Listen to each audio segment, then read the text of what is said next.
Welcome back, anybody, everybody, but probably nobody. This is ThorW, and, hey! I love that dumb little gesture. It's so dumb. We're continuing our Dark Souls 3 Let's Play. So we're currently on the high Wall of Lothric. I'm going to go ahead and show you guys the fast way from here to go ahead and make your way back to the area we were at before, basically where that shortcut is. So you just kind of roll over this.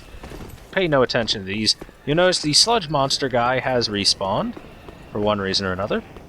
So we're going to take a little bit of a fall damage there, no problem. I got hit by both bolts. Perfect. Knock that guy off.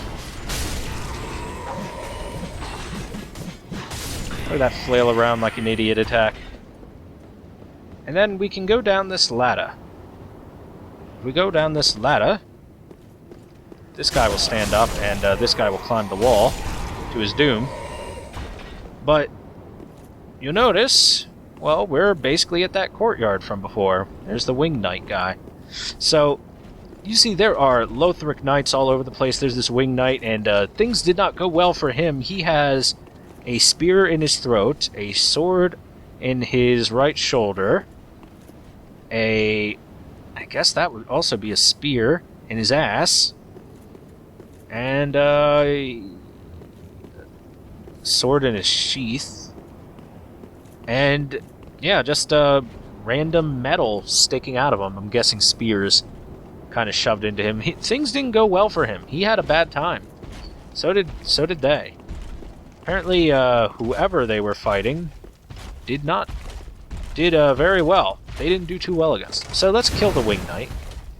So, because we have a good shield, we can actually take some punishment from him, but we want to be careful because he can break our guard if we're not careful. Then we shove our sword right up his butt.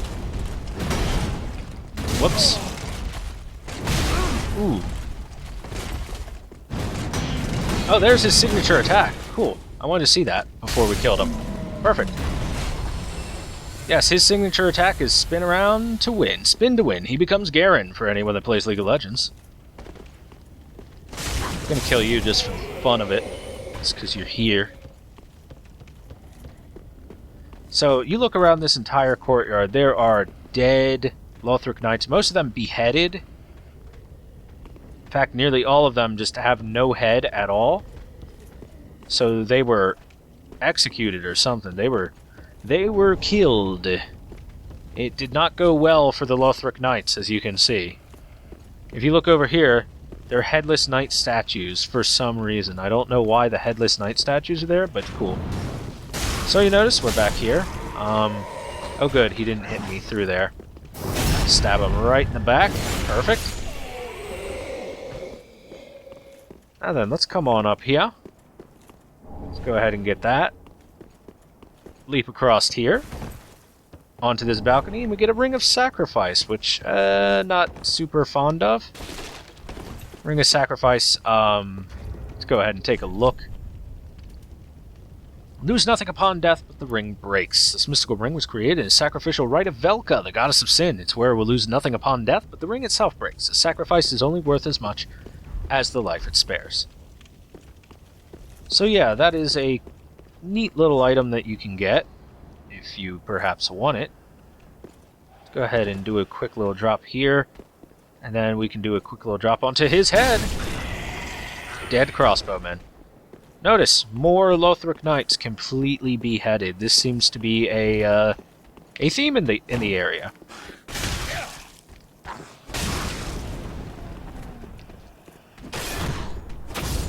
Bye-bye.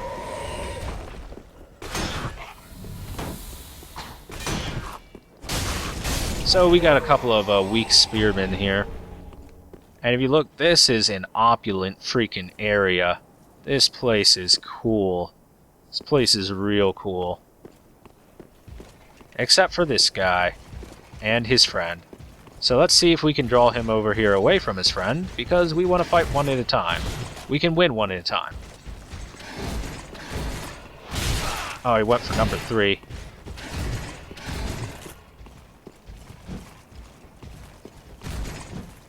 We don't want to try and parry that. That's a dangerous move to try and parry. Come on, man. There we go. That's what we wanted. Oh, beautiful. Delicious. One shot. So if anyone's wondering about the parry timing for this, I usually go the second I see their arm moving to try and do an attack. And it generally works out. It's a little hard to see on some enemies, though. Like, for example, Spearman. Damn it. See, I went early there. I went before his arm moved. And I went late there. Come on, I want to parry you just once in my life.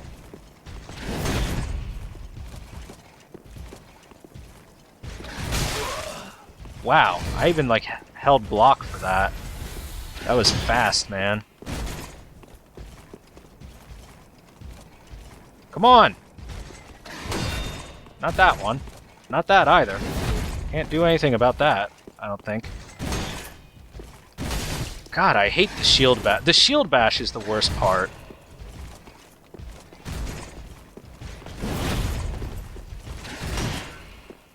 Wow, did you notice his tracking? I was like behind him and he did that. Look, he has a backward shield bash too, because why the heck not? I'm so tired of your shield bashes. Get up here. Get on solid ground with me. I want to parry you. Wow, that looked like he got parried. But he didn't.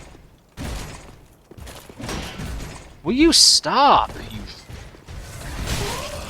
I guess I am standing on his shield side. Come on, I'm determined. I'm determined. I just want to do this once. Fine, fuck it.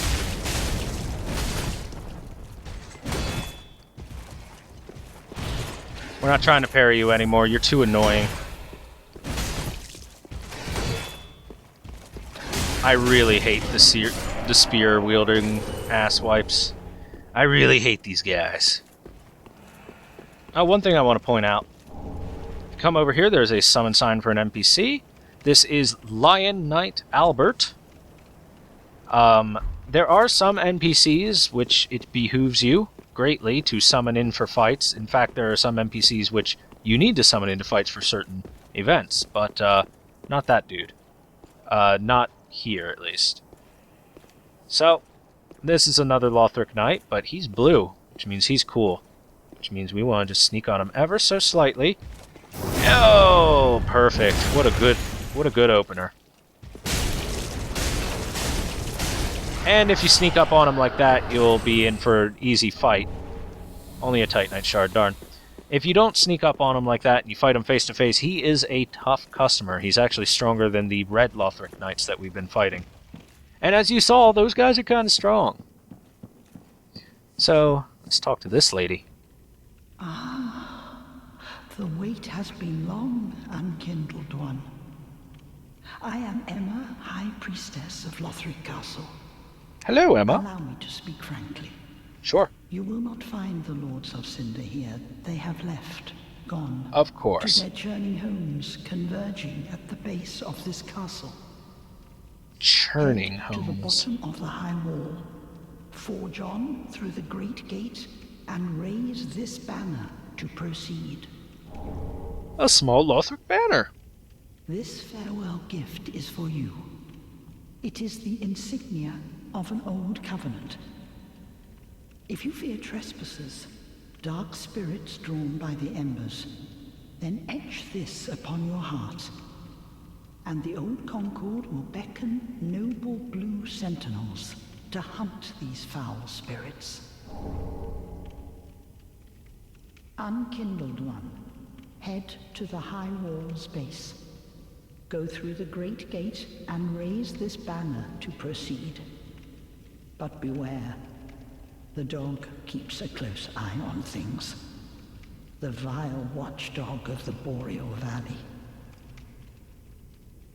Unkindled one. And that's everything that she has to say. So, Emma is very interesting. If perhaps you want to do something special and fight a late game boss early on, you can kill her.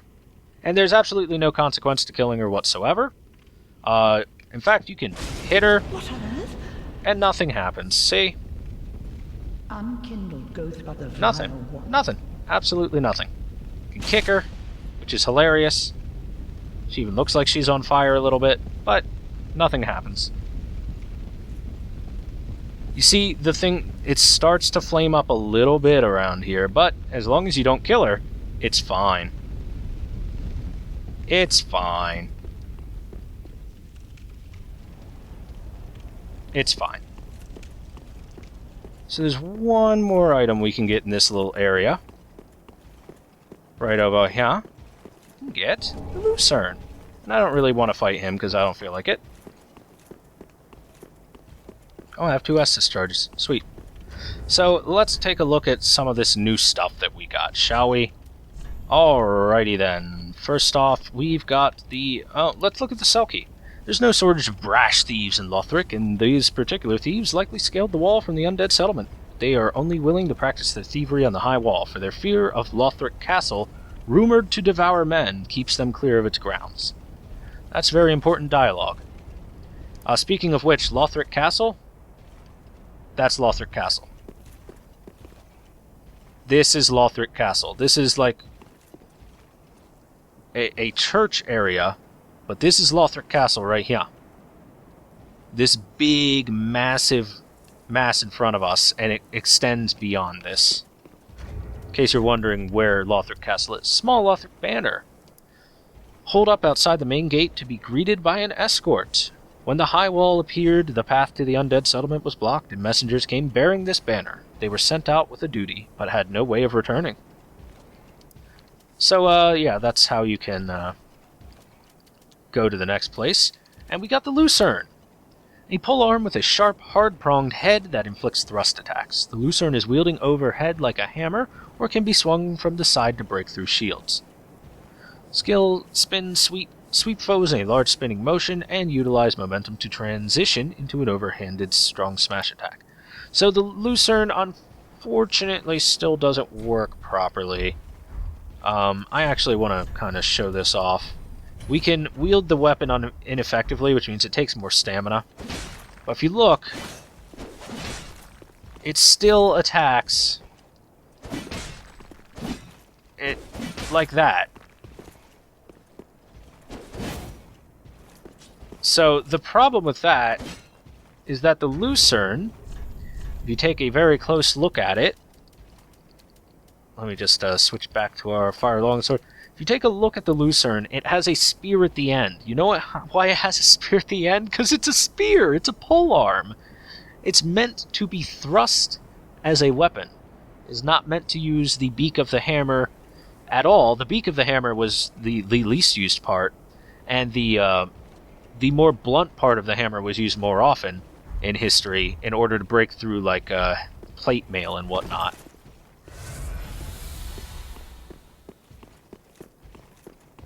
So, yeah, that's kind of an issue that I have with that, and always have, but From hasn't fixed it. So, if we come down here, there's another summon sign.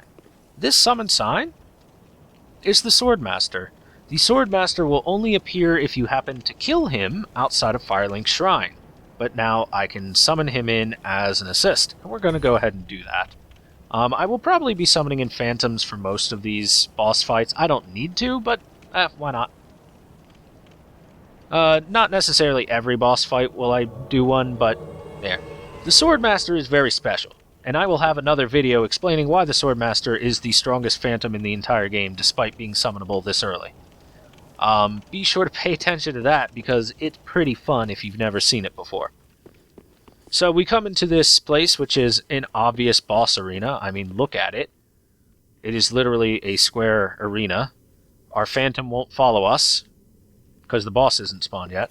And there's these giant doors which are, like, partially opened, with, like, tree roots growing in through them. And it looks all creepy, and it's red. The red really brings out, like, the depth of this thing. Tree roots are growing through everything around here. Open the door.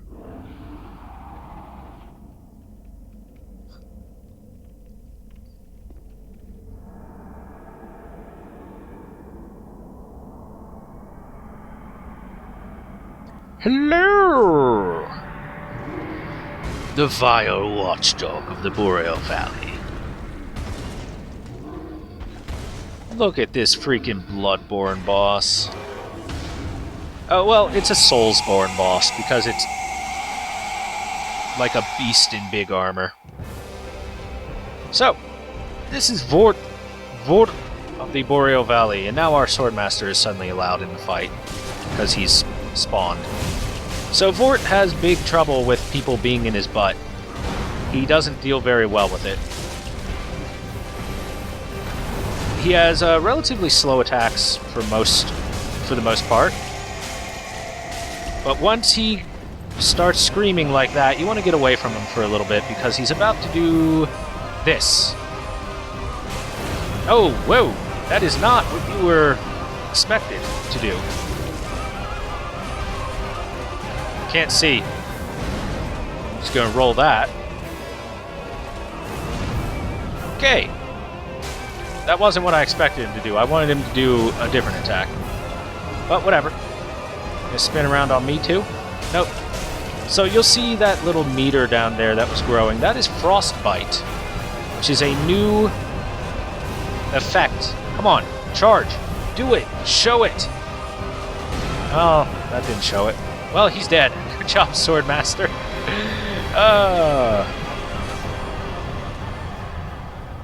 Good job, buddy.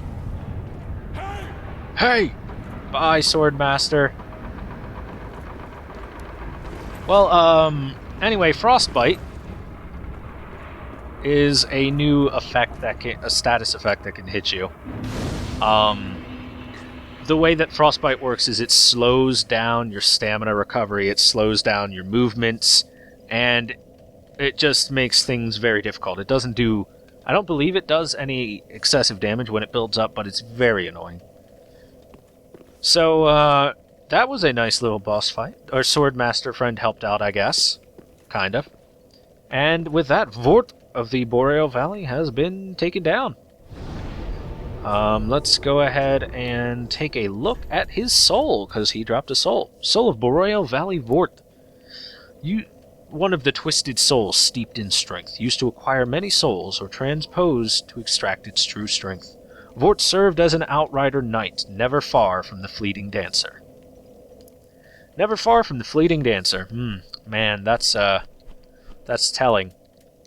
Look, I'm not going to be cryptic about it. If you go up there to the Lothric Castle entrance, there is a very late game boss called the Dancer of the Boreal Valley, and you can activate her and fight her early by killing Emma. We're not going to do that because A, the boss fight's really hard, and we'll probably die, and B, the area behind it is really hard. We'll probably die. So we'll save that for later. However, pay attention and look out for a video I'm going to do on how to kill her early in a very cheesy, very wonderful way. If you've never seen it before, it's hilarious. So, thank you guys very much for watching. That's going to be this episode before we move on to the next area. And I hope you guys are enjoying the Dark Souls 3 Let's Play. If there's any suggestions you got or any questions, shoot me a comment on the old YouTubes.